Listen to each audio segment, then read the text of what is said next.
بسم الله الرحمن الرحيم. اللهم صل وسلم وبارك على سيدنا محمد وعلى اله واصحابه اجمعين. النهارده بقى فيديو جديد مع ساره ويارا في المطبخ. النهارده بقى احنا هنعمل ايه؟ حذر فذر. هنعمل ايه؟ هنعمل حاجه جامده جدا. ايه هي بقى؟ هنعمل عيش الاسكندراني. هتدوقوه وان شاء الله باذن الله هيعجبكم وهينول رضاكم باذن الله. ماشي، بصوا بقى، بصوا انا عملت ايه. دي خميره بالسكر، ضربتها يعني ضربتها كده وسبتها. قلت عشان ايه؟ تتفاعل مع بعضها كده واسيبها 5 دقايق عبال ما انا اجهز الدقيق. يبقى انا هنا عملت ايه؟ 3 معالق سكر، شويه ميه دافيين والخميره بتاعتها. خلاص، باكت خميره. تمام. انا ضربتها وسبتها ايه مع نفسها 5 دقايق عبال ما اشوف الدقيق. هنا هنجيب ملح،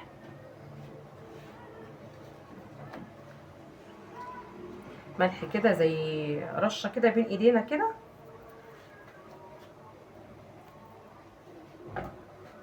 تمام. نقلب بقى كده ايه، ونقول بسم الله الرحمن الرحيم. نقلب العجين بس.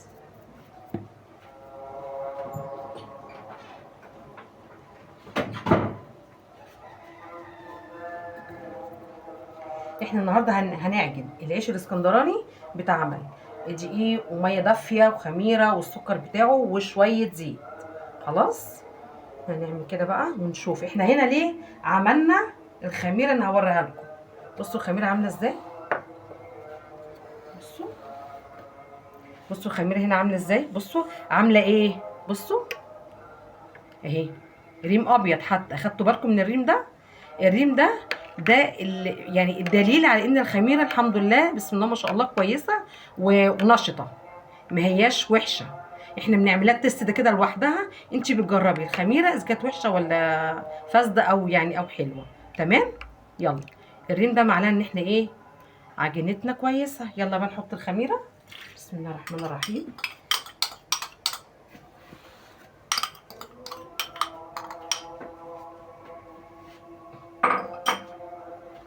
نيجي هنا الميه الدافيه،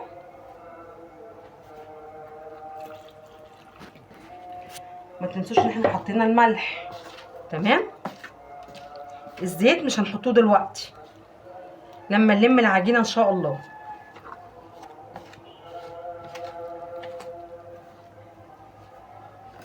نحط تاني ميه دافيه.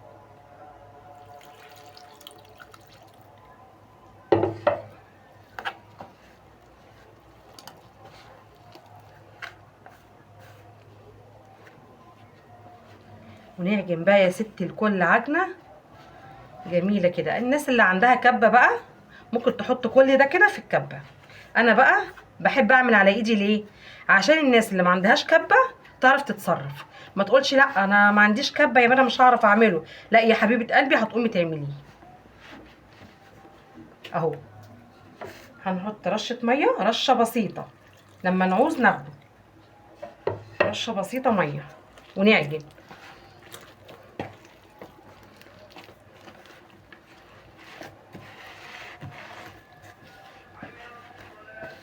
نعجن عجنه بقى كده يا ست الكل كده.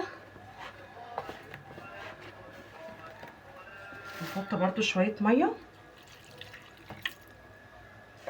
الميه تكون دافيه ما تكونش ساقعه، عشان طبعا احنا في جو ايه، برد شويه. فلازم تكون الايه عشان الخميره برضو تتنشط معاكي. كل ما يكون الميه دافيه وعجنتي بميه دافيه يبقى انت كده ايه، ماشيه صح.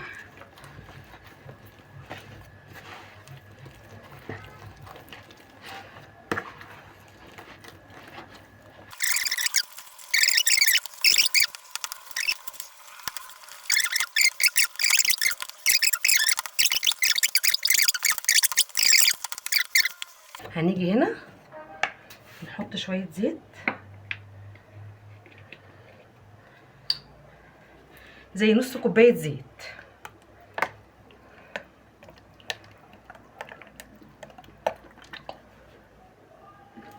بس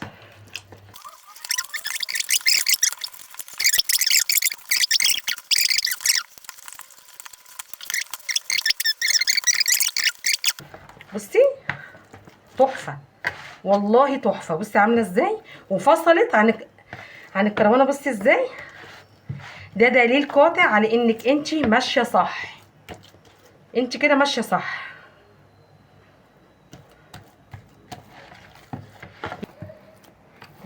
بصوا الجمال، بصوا الحلاوه، بصوا الجمال، بصوا طعامه العجينه. الله، بصوا عامله ازاي، بصوا عامله ازاي ملبن، والله العظيم ملبن. بصوا عامله ازاي وفاصله عن ايدي، يعني اهي انا ايدي دي بلاش، ايدي اهي اهي. بصوا فاصله ازاي اهي، بصوا عامله ازاي اهي. بصوا جميله وناعمه بقى دي كده، علامه انك انت عملتي عجينه ما شاء الله عليها، بسم الله ما شاء الله.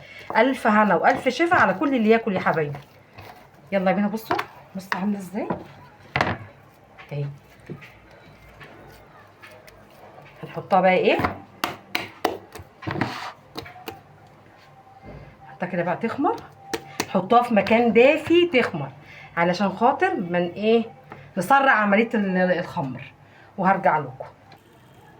طبعا احنا هنا ايه بنجهز الحشوه بتاعت اللحمه. جبنا نص كيلو لحمه مفرومه، فرمنا بصلايه، وعندي هنا كزبره ومكعب مرق. ماشي، هنضيف كله على بعضه.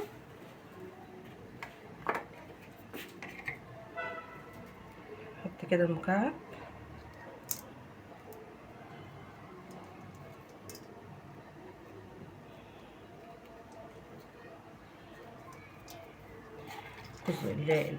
بقدونس،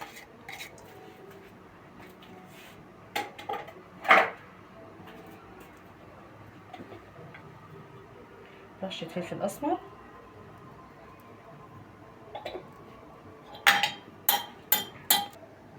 سبع بهارات،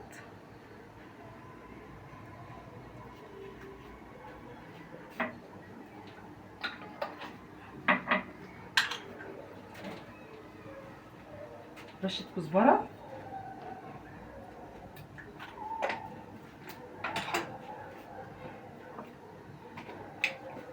سنه قرفه،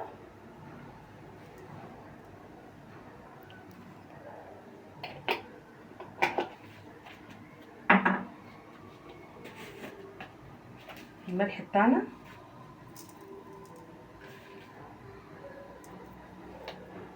لما نعوز ملح بقى نحطه. نقلب كله مع بعض يا ست الكل.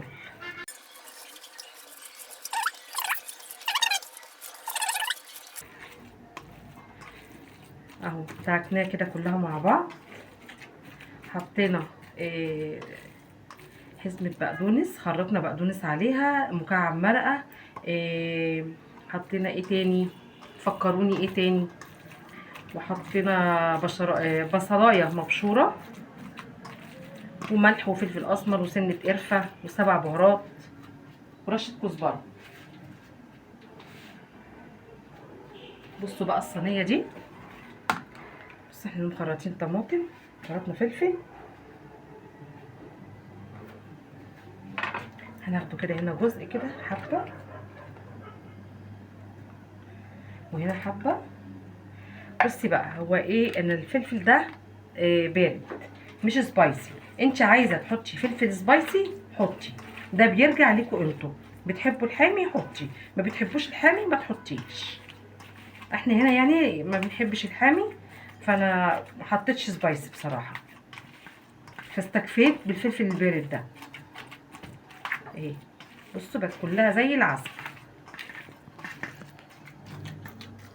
حته لحمه بقى كده حواوشي تستاهل بقكم،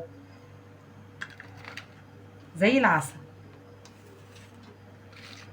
بصوا عامله ازاي، مخدومه خدمه حلوه. يلا بألف هنا. بصوا حبايبي، بصوا اهو، بصوا العجينه قربي كده يا رب. بصوا العجينه بقى ايه بعد ما خمرت كده، بعد ما بصوا ناعمه ازاي، عامله زي منقار. نقرصه بقى كده،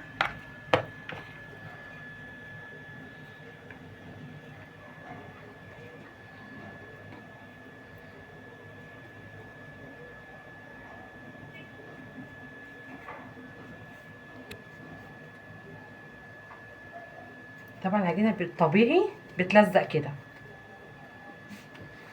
تحس ان هي بتلزق. بصوا بتلزق، ده بصوا عامله ايدي ازاي بتلزق في الايد.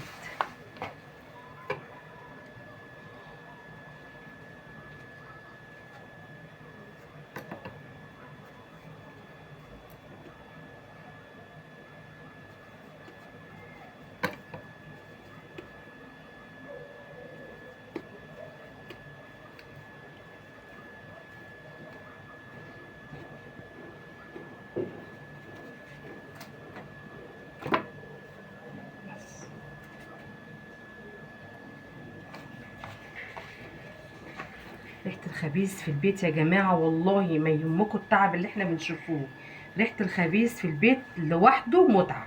ما يغركيش التعب والارهاق والجهد، بس في الاخر انت بتلاقي نتيجه. بص عشان بتلزق، بصوا عامله ايه، انا مش عارفه اصلا اسيبها من ايدي، ما بتتسابش من ايدي، لازم افصلها بالدقيق. هي العجينه دي كده نوعها كده.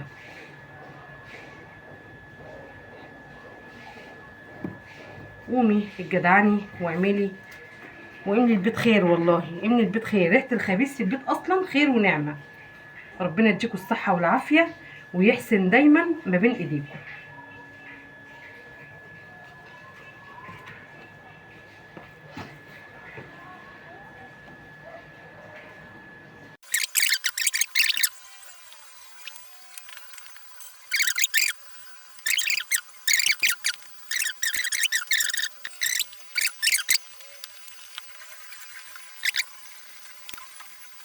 اهو صينيه تانية عشان خاطر التانية بس ايه خلاص، فقلت اجيب واحده بس عشان ايه احط فيها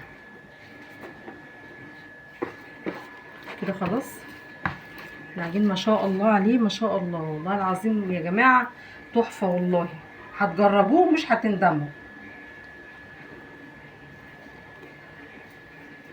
هي هي عامه هو يعني العيب اللي فيها ان هي بتلزق، بس ده مش عيب عامه يعني. هي العجينه اصلا هي كده. انت ممكن تقولي ايه هي هتدوخني وهتلزق كده في ايدي، اعملي ايدك بالعجين زي ما انا بالدقيق زي ما انا بعمل كده، مش اشكال يعني. اهي اخر حته بس كده احنا خلصنا.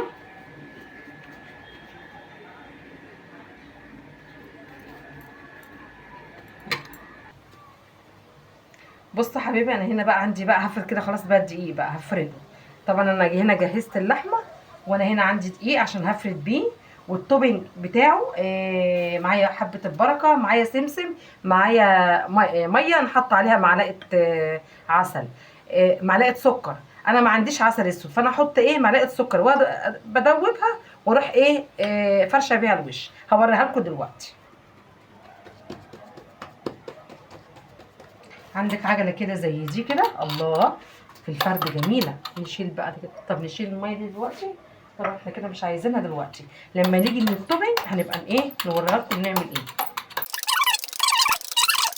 احنا عايزين العيش كده، مش عايزينه كده، عايزينه كده مطول بيضاوي.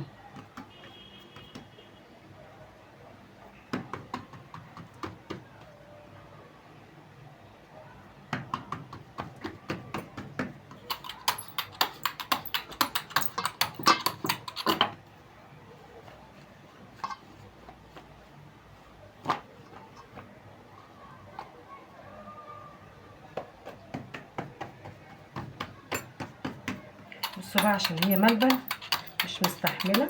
بصوا انا كده عايزاها اهو بالمنظر ده كده. بس خلاص نيجي بقى اللحمه.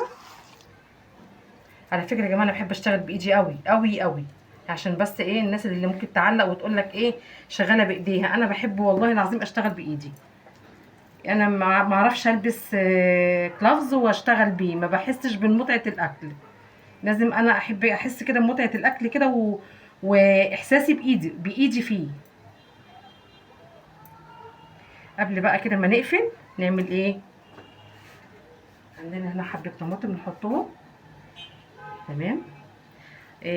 حبه فلفل، عندك سبايسي حطي يعني براحتك، هو ده على حسب رغبتك انت. هنقفل العجين كده، هنجيبه كده ونروح قافلين كده. خلاص نجيب الجنب ده كده، نجيب الجنب ده كده ونعمل كده، نعمل كده.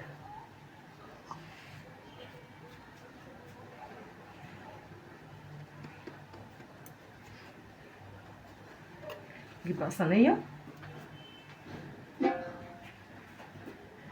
بص احنا جبنا صينيه مدهونه زيت. خلاص هنجيب الرغيف اللي احنا عملناه اهو،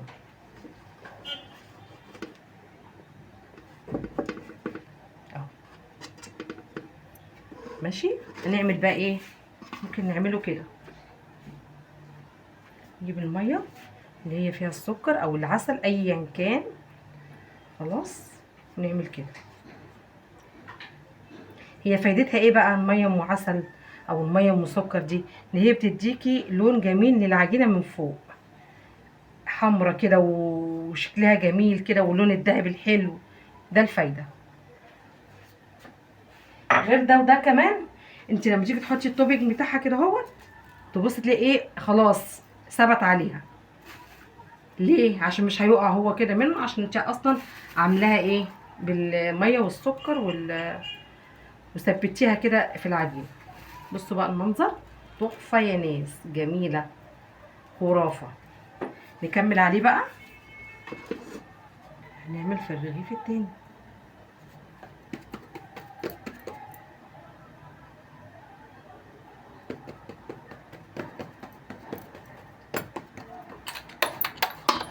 نفرد كده على طول.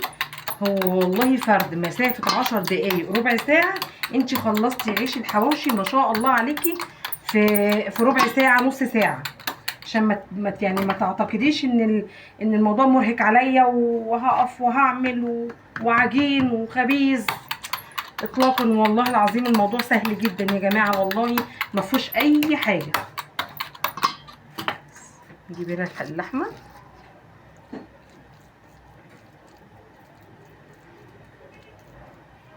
ثبتها بس.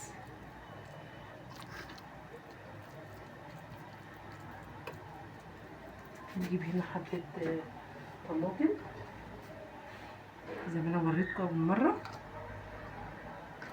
وفي اخر الفيديو برضو هديكوا برضو هقول تاني طريقة العجينة، عشان برضو ايه النسا ممكن انا برضو اقولها لكم تفتكروها يعني.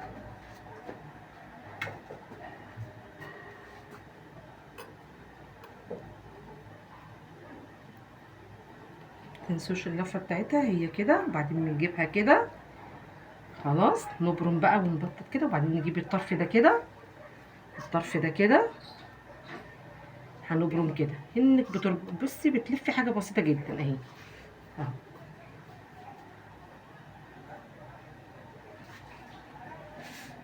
هنجيب الصينية،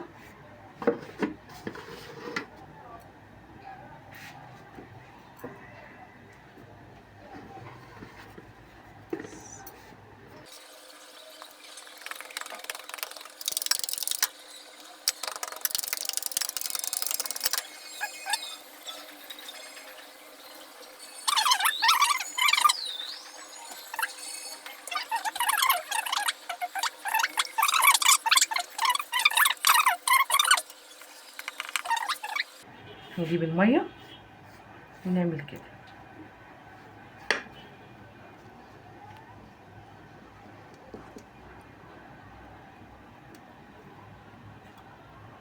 اللي عايز سمسم وحبة البركة يحط، اللي مش عايز بلاش، اللي مش حابب بلاش. بس هي بتدي شكل جميل زي ما انتوا شايفينها كده. ده غير ان السمسم يعني ما شاء الله عليه قيمة غذائية عالية.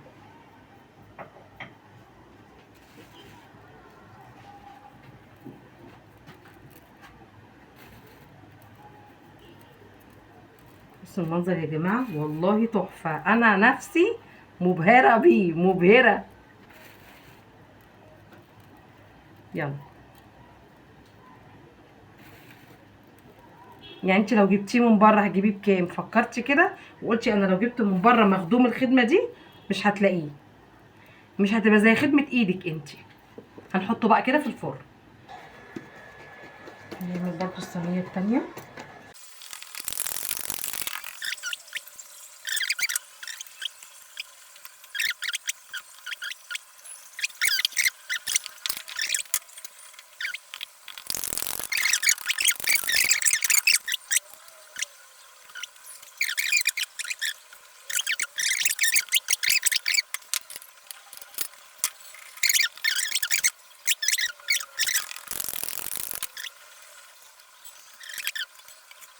السكر او العسل، اي حاجه اعمليها، اي حاجه.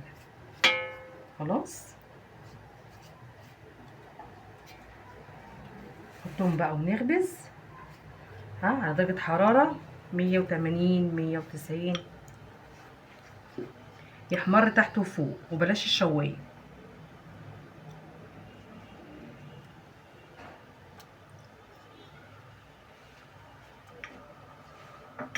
نرش بقى كده التوابل بتاعها.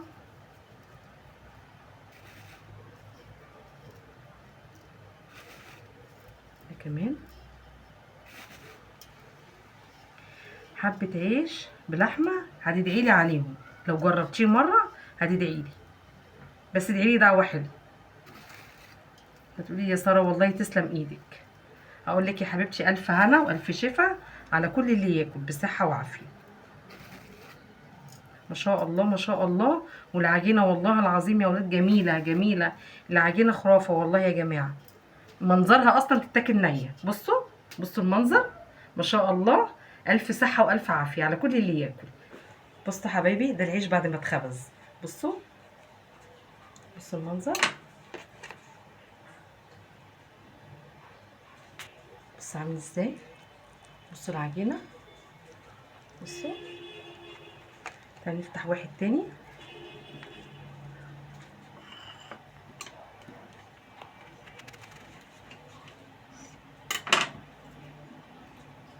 بصوا عامل ازاي ما شاء الله عليه.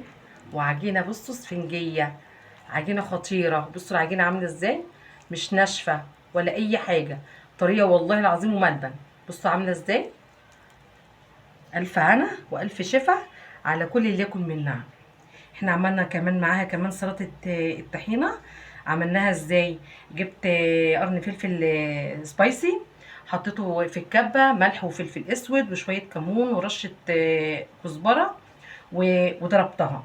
جيت هنا فكيت الطحينة بشوية مية دافية وعملناها كلها ايه في بعضها وضربتها. حطي عليها معلقتين زبادي هتوديها في حتة تانية خالص. خلاص قلبت كله في بعضه وعصرة ليمونة وشوية خل. دي سلطة الطحينة. عندنا بقى مخلي الخيار، مخلي الليمون، زيتون، عندك اي مخللات حطيها. ده كان فيديو النهارده ومع مطبخ سارة ويارا.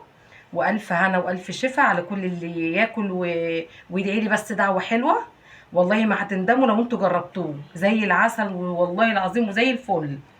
استودعكم الله ودمتم في رعايه الله.